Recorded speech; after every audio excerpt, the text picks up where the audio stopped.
Hello there. Today we're going to speak about ticks. And don't worry, I'm not going to show those ugly, disgusting pictures or videos. So don't worry about that. I'm just going to speak about them and I'm going to tell you everything that I believe you need to know if you're going to go hiking, perhaps in Scotland or somewhere else where ticks are a problem, because they really are for us hikers. In the UK, for example, but also in Germany or other countries. Recently, I walked the Kintail in Sweden, and apparently in the northern area, there are no ticks. So that was great in that regard. But I think that's the exception more than the rule. So let's speak about ticks, what to do if they bite you, how to kill them, how to best avoid them, vaccination, everything I believe you should know is gonna be in this video. But if you don't want to watch the video, at least you should read a leaflet that the NHS created, and I'll leave the link in the description of this video. So you should check that out, or even if you watch the video, as a reminder, you should download that leaflet. And finally, at the end of this video, if you want to watch it, I'm going to include a little shot of my Scottish National Trail chapters where I speak about my experience with some ticks. And if you wonder what prompted me to do this video, it's just that my last but one hike, so my last hike was a Swedish Kungsleden, and before that I finished the Affric Kintail way. So in that hike in Scotland, in my very last night, quite ironically, it was my first ever time staying in a campsite, and then it was my first time also getting bitten by ticks. I know it has nothing to do with staying on a campsite or not, but it's just quite ironic, right? First time in a campsite, first time bitten by ticks. Go figure. So anyway, I got bitten by 3 ticks. I'm also going to mention that story in this video, which is why I'm doing the video actually, because it's very fresh in my mind and I want you all guys to know what to do if that happens to you like it happened to me. The first thing you want to know is if you hike in Scotland, 10% of the hikes that may bite you are carrier of Lyme disease. So in Scotland, if you get any of the 2 sicknesses that ticks transmit, you're likely to get Lyme disease. There's the second sickness that is more prevalent in Europe, is tick-borne encephalitis, TBE. There is a vaccine against that sickness. I have it.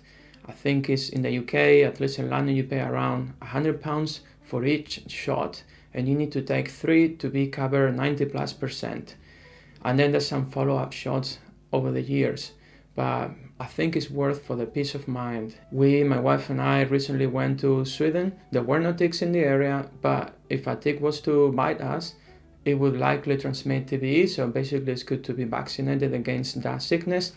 Both Lyme disease and TB are very nasty sicknesses, are one of those that if you get it and you don't treat it properly and quickly, it can really have a very, very ugly and devastating impact in your life. So you gotta take this very seriously. Another reason why is because every year more than 200 people, and this is like confirmed cases, so the real data is not known actually.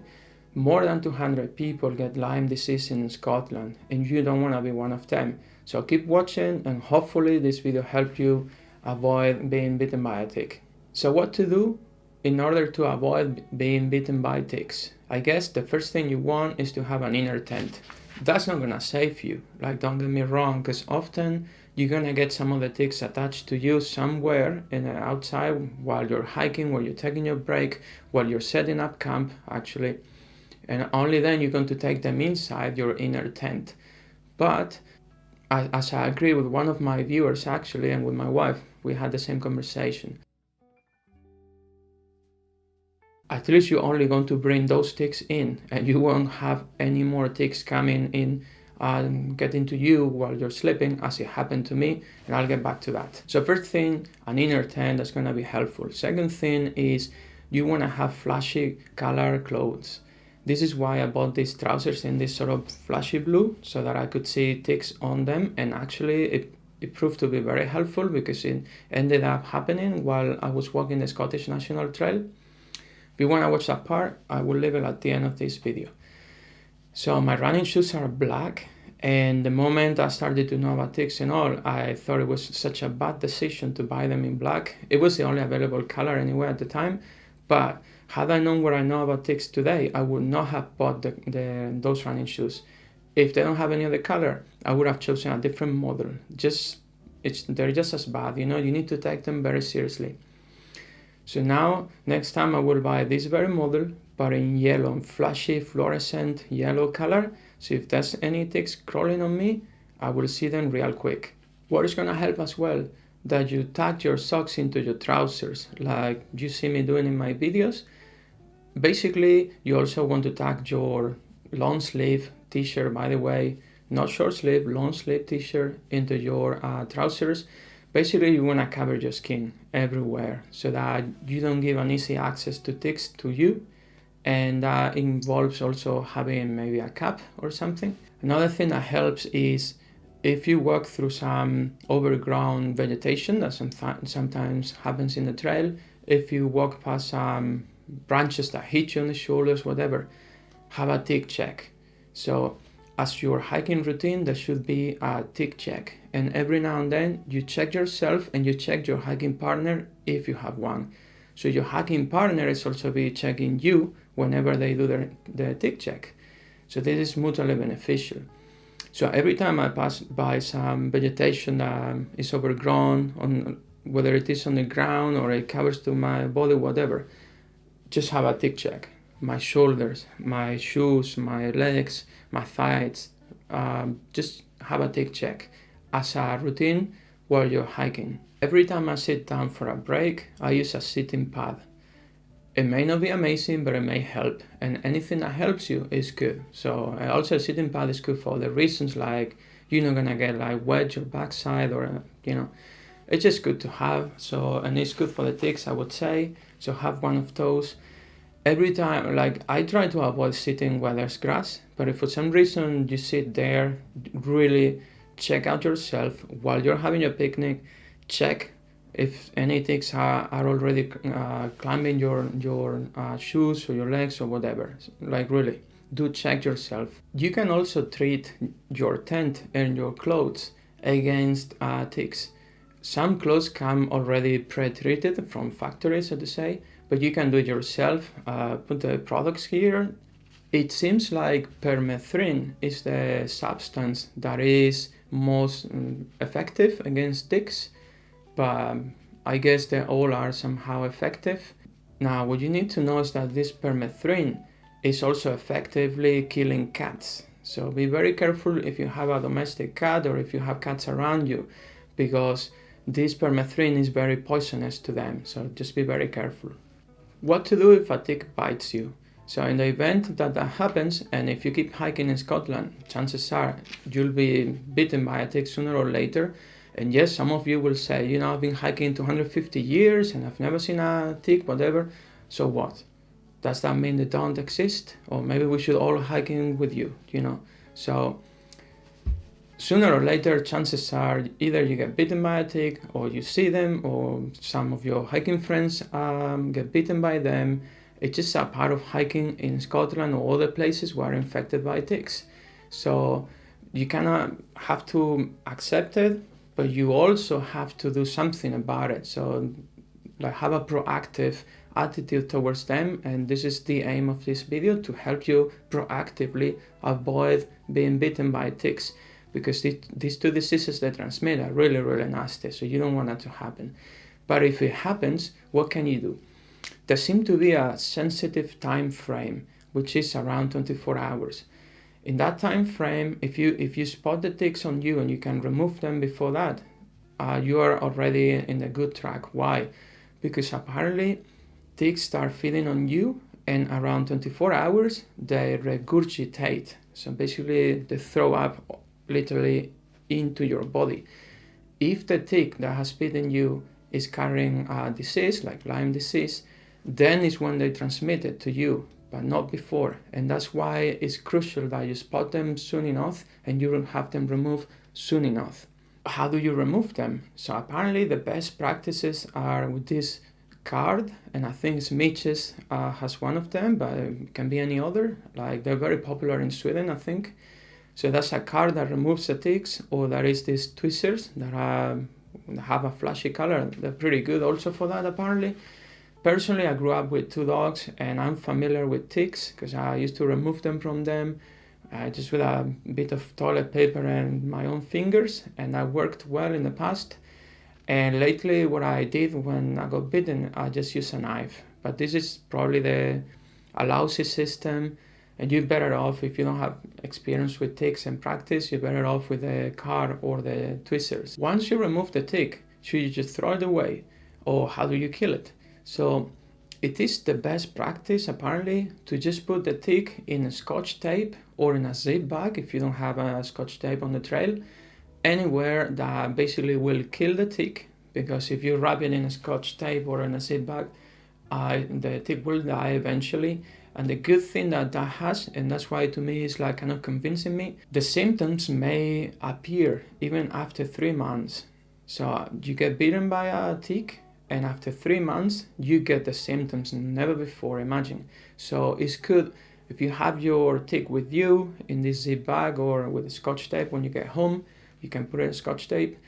You have the tick with you, so they can analyze the tick and determine if it's carrying any disease, so they can better diagnose your potentially the sickness you may have. Why is this? Well, I'm saying this because apparently it's quite hard to diagnose Lyme disease, and it's likely to get a false negative. So what that means is you go to the doctor, you feel really awful, you tell them you got bitten by a tick, they check if you have Lyme disease, and the test shows a negative, but it's false. You actually have the disease and the test didn't show it. Apparently it happens often, so be aware of that. Other ways to kill a tick involve just sinking them in alcohol, and if you don't have pure alcohol, then maybe with bleach, and just let them be there for a while. I don't know for how long, to be honest, but for as long as you think the tick is dead. I would just leave them overnight and that's it. If you get bitten by the tick, what are the symptoms? So apparently the most prevalent symptom is the bullseye rash that looks like this. Look at the picture.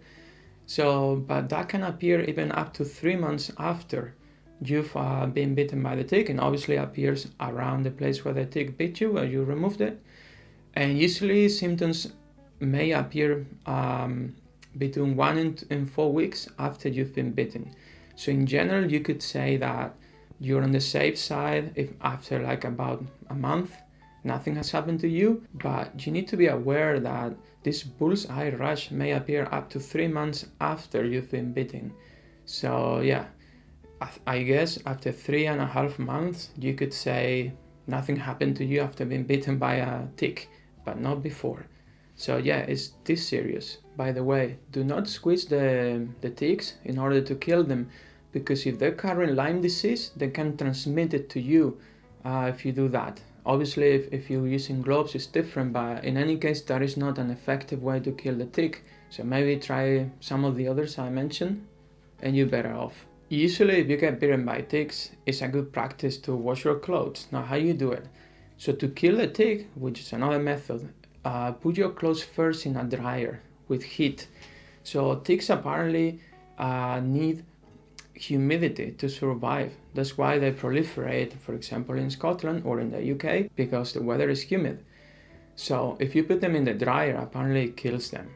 So if you want to wash your clothes, first put them in the dryer, kill all the ticks, and then wash them, and then you can dry them again to be on the safe side. I don't know. Finally, needless to say, if you're a dog owner, you have to be double careful. First, because you need to look after your dog and then yourself, and also because your dog is likely to get more ticks probably than you, especially if you're hiking with the dog and the dog is like running up and down off track, which maybe you don't do. So then he may get some ticks and then pass them on to you. So you have to be double careful. And I'm not a dog expert, but really good luck to you if you hike with your dog, because if I go bitten by ticks, man, if you have a dog, you're really more likely to have some around you. So be very, very careful. And that's pretty much it. But I'm going to finish the video telling you my experience in the Affric Kintail way, like a couple of months ago, I think. So basically, it was the last night on the trail, and I camped on a campsite, and I wasn't using an inner tent. There were a lot of bugs that night, unusually. So what I can tell you is, overnight I woke up quite a few times because I was nervous because there were a few bugs here and there, like more than any other night. It's the one night that I wish I had had an inner tent, the one only night. And I've slept in cowboy camp so many other times and I never had a problem, but that night there were a lot of bugs everywhere, so I wish I had had my inner tent. One of the times I woke up, I spotted a tick crawling right towards me, and I killed it with a knife, and I left it in my sponge, and then every now and then I checked, it was still there, so it was dead. So, but this is one of the things that if you had an inner tent, that tick would not have crawled to me. So it's good to have an inner tent. There is no doubt about it. And then in the morning, I don't know why, I was changing and I checked my leg, my chin, probably subconsciously. I knew there was something going on because I didn't feel any itch or any pain or anything. And I just looked at my chin and I spotted 2 of them on my right chin. So I removed them with a knife. But again, probably you're better off with this car method or the tweezers. I removed them and I put them in a zip bag. And then so I left and I couldn't arrive to this hotel in Inverness soon enough. By the way, the people in the hotel were lovely. They really went the extra mile to give me the room super, like right away, basically. They just gave me the room right away because I told them about the problem I had. And so I took a shower and I checked everything in the mirror. And yeah, I spotted one here. So I have a red dot here still in my forearm, and I removed it. And yeah, I have pictures of that, but I'm not going to show them because I know that these type of pictures are disgusting, and I don't want to put you off. But yeah, I was there on my forearm, so I traveled from the campsite all the way to Inverness with a tick on my forearm. Fantastic, really. So yeah, and I just couldn't wait to get home to have my wife check in every corner of my body. And I was a bit paranoid for a couple of nights. Every time something itched, I was like, oh, do I have a tick there? Because they can be really, really small. That's why.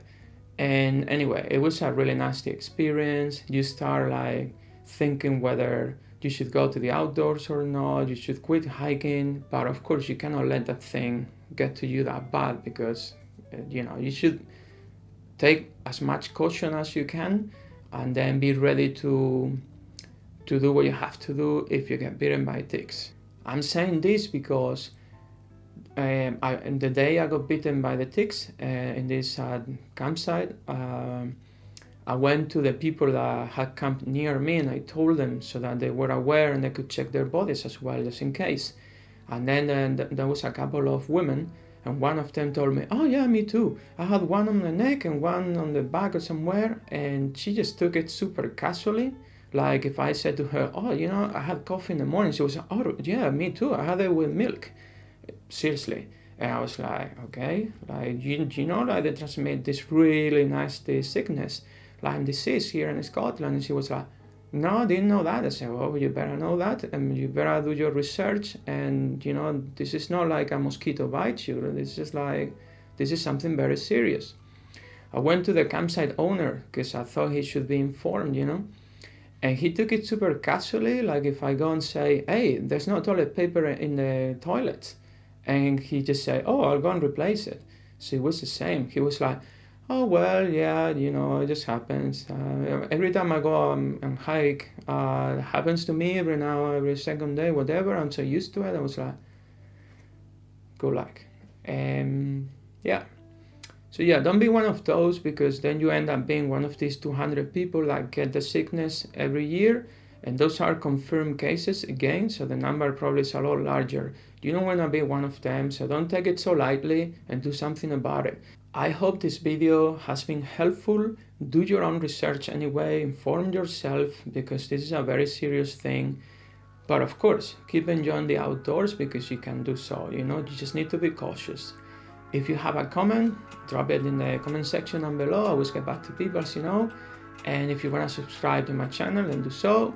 And that's it. See you all on the trail. Bye. I was having a lovely break when I decided to do some feet maintenance, and so I took out my knife in case I need to cut some blisters or plaster or something. And thankfully, because out of the blue I was like, what? And I see a tick the size less than the head of a needle. Just took everything, moved away from there. I stood up on my sit pad and I spent the next, I don't know, 50 minutes, 1 hour there, literally. I meticulously checked every millimeter of my clothes. The gaiters, I just left them on the pack. I checked the pack as well, I checked everything. And guess what? I found 2 of them, or 3, I don't remember, on my trousers, on the outside, on the thigh. 2 of them on my bare foot, because remember I was about to do foot maintenance. But from the 2 I found on my right foot, 1 of them had fed, because you could tell it was bigger than the others and it had like this bag behind, so it had fed. Probably not on me, because I mean, if the tick eats like me, then yeah, probably. Then she can eat so much food very quickly, but that's unlikely. Beautiful day, yeah? Fantastic. Oh.